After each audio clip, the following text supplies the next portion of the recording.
فما ينفعش تيجي تقول لي بن شرقي كسب الاهلي البطوله، لا. الاهلي اللي بيضيف للاعب، بدليل اللي امام عاشور ما كان عندك مهما كنت انت فرحان بيه ما عملش ربع او نص اللي عمله مع الاهلي حاليا، وخد بطولات انت من سنين مش عارف تاخدها، ولعب في كاس العالم للانديه انت ما تسمعش عنه غير من خلالنا، وما بتشوفوش الا من خلالنا اما بتقعد تتفرج علينا او تعوز تشمت فينا. نفس الكلام بن شرقي.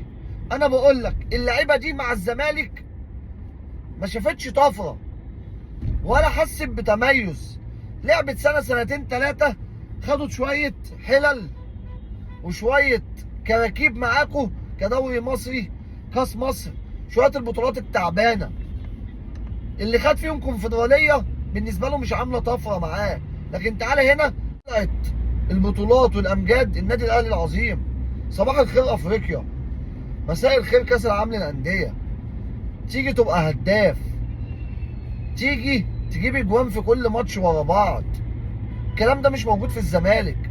الزمالك اللي بيميزه عن اي نادي في العالم خاصيه المحاكم، اللي اي لعيب بيمضي عقده بيبقى عارف ان هو قبل نهايه العقد كده كده ليه لينك مع المحكمه، فبيبقى معاه الخط الساخن بتاع المحكمه وبيبقى جاهز لها من بدري.